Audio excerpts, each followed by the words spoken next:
ಕಾಂಗ್ರೆಸ್ನ ಆಡಳಿತ ವ್ಯವಸ್ಥೆಗೆ ಹಿಡಿದಿರ್ತಕ್ಕಂಥ ಒಂದು ಕನ್ನಡಿ ಅಂತ ಹೇಳಿದ್ರೆ ತಪ್ಪಾಗಲಿಕ್ಕಿಲ್ಲ.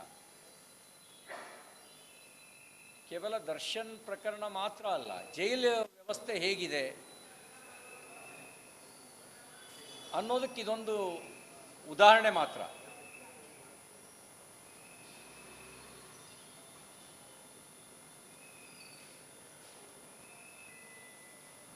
ಜಿಂದಾಲ್ ಕಂಪನಿಗೆ 3677 ಎಕರೆ ಭೂಮಿ ಕೊಡುವಂಥ ನಿರ್ಧಾರ, ಅದು ಶುದ್ಧ ಕ್ರಯಕ್ಕೆ, ಅದನ್ನು ಪುನರ್ ಪರಿಶೀಲನೆ ಮಾಡಬೇಕು ಅಂತ ನಾನು ಆಗ್ರಹಿಸ್ತೇನೆ. ಸಿದ್ದರಾಮಯ್ಯನವರೇ, ನಿಮ್ಮ ಸಮಾಜವಾದ ಅಂದರೆ ಇದೇನಾ? BJP ಆಡಳಿತದಲ್ಲಿ ಇದ್ದ ಸಂದರ್ಭದಲ್ಲಿ ಈ ಪ್ರಸ್ತಾವನೆ ಬಂದಿತ್ತು. ನಾವೆಲ್ಲರೂ ಒಳಗಡೆನೂ ವಿರೋಧ ಮಾಡಿದ್ವಿ, ಕಾಂಗ್ರೆಸ್ನವರು ಬಹಿರಂಗವಾಗಿ ವಿರೋಧ ಮಾಡಿದ್ರು. ಅವರು ನಮ್ಮ ಮೇಲೆ ಆರೋಪ ಮಾಡಿದ್ರು, ಇದರಲ್ಲಿ ದೊಡ್ಡ ಪ್ರಮಾಣದ ಕಿಕ್ ಬ್ಯಾಕು ನಡೆದಿದೆ, 1,22,000 ರೂಪಾಯಿಗೆ ಭೂಮಿ ಕೊಡೋದು ಅಂದರೆ ಏನು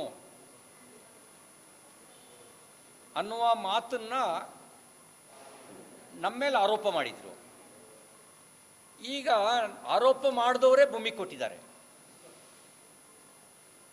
ನಾನು ವಾಪಸ್ ತಿರುಗಿಸಿ ಕೇಳಕ್ಕೆ ಪ್ರಶ್ನೆ ಬಯಸ್ತೀನಿ, ಎಷ್ಟು ಕಿಕ್ ಬ್ಯಾಕ್ ತಗೊಂಡಿದ್ದೀರಿ?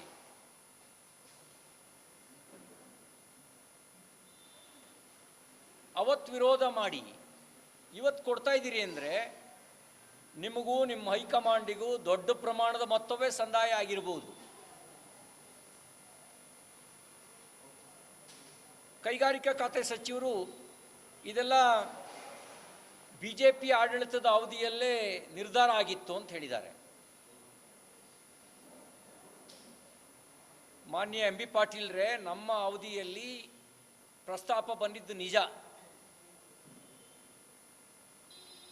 ನಮ್ಮಂಥ ಹಲವರು ವಿರೋಧ ಮಾಡಿದ ಕಾರಣಕ್ಕೆ ಈ ಪ್ರಸ್ತಾವವನ್ನು ಅಲ್ಲಿಗೆ ಕೈ ಬಿಡ್ತು. ನೀವ್ಯಾಕೆ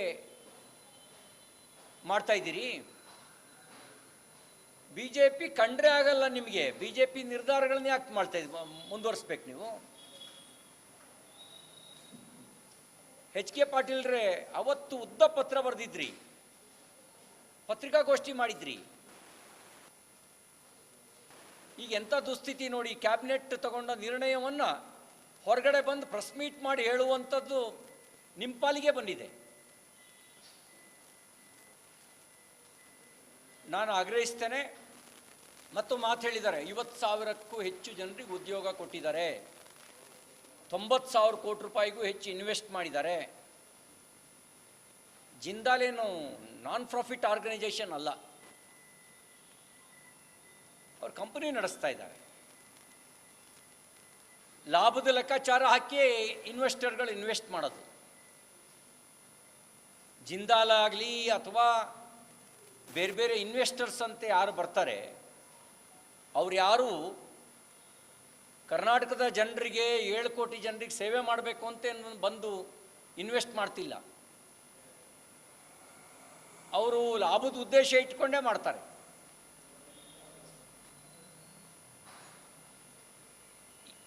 ಜಿಂದಾಲ್ ಮತ್ತು ಕರ್ನಾಟಕ ಸರ್ಕಾರದ ನಡುವೆ ಯಾವ MOU ಆಗಿತ್ತು, ಅವರು ಎಷ್ಟು ಉದ್ಯೋಗ ಸೃಷ್ಟಿಯಾಗುತ್ತೆ ಅಂತ MOUನಲ್ಲಿ ತೋರಿಸಿದ್ರು ಮತ್ತು ಭರವಸೆ ಕೊಟ್ಟಿದ್ರು. ಈಗ ಎಷ್ಟು ಉದ್ಯೋಗ ಸೃಷ್ಟಿಯಾಗಿದೆ ಮತ್ತು ಆ ಉದ್ಯೋಗ ಯಾರು ಮಾಡ್ತಾ ಇದ್ದಾರೆ ಅದರಲ್ಲಿ ಕರ್ನಾಟಕದವರು ಎಷ್ಟು? ಇದರ ಜಾಬ್ ಆಡಿಟ್ ಆಗಬೇಕು. ಎಷ್ಟು ಜನ ಕನ್ನಡಿಗರಿಗೆ, ಎಷ್ಟು ಜನ ಕರ್ನಾಟಕದವರಿಗೆ ಉದ್ಯೋಗ ಸಿಕ್ಕಿದೆ ಅನ್ನೋದರ ಜಾಬ್ ಆಡಿಟ್ ಆಗಬೇಕು. ನಾವು ಕಡಿಮೆ ಬೆಲೆಗೆ ಜಮೀನು ಕೊಡ್ತೇವೆ, ಡ್ಯಾಮಿನಿಂದ ನೀರು ಕೊಡ್ತೇವೆ,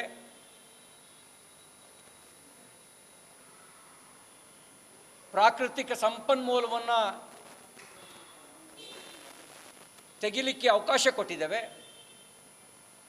ಕೊಟ್ಟ ನಂತರ ಎಷ್ಟು ಉದ್ಯೋಗ ಸೃಷ್ಟಿ ಮಾಡ್ತೀವಿ ಅಂತ ಅವರು ಭರವಸೆ ಕೊಟ್ಟಿದ್ದರು. ಮತ್ತು ಎಷ್ಟು ಉದ್ಯೋಗ ಸೃಷ್ಟಿಯಾಗಿದೆ. ಅದರಲ್ಲಿ ಕರ್ನಾಟಕದವರು ಕನ್ನಡಿಗರು ಎಷ್ಟು, ಇದರ ಜಾಬ್ ಆಡಿಟ್ ಮಾಡಬೇಕು ಅಂತ ನಾನು ಆಗ್ರಹಿಸ್ತೇನೆ.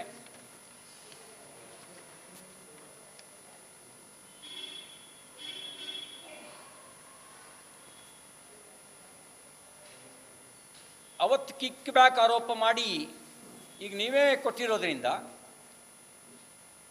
ನೀವೆಷ್ಟು ಕಿಕ್ ಬ್ಯಾಕ್ ಪಡೆದಿದ್ದೀರಿ ಅನ್ನೋದ್ರ ಕೂಡ ನಮಗೆ ಸಂಶಯ ಬರುತ್ತೆ. ಇದ್ರ ಜೊತೆಗೆ ಯಾವತ್ತಿಂದೋ ಮಾರುಕಟ್ಟೆ ದರವನ್ನು ಅನ್ವಯಿಸಿದಿರಿ. ಇವತ್ತು 1,22,000 ರೂಪಾಯಿಗೆ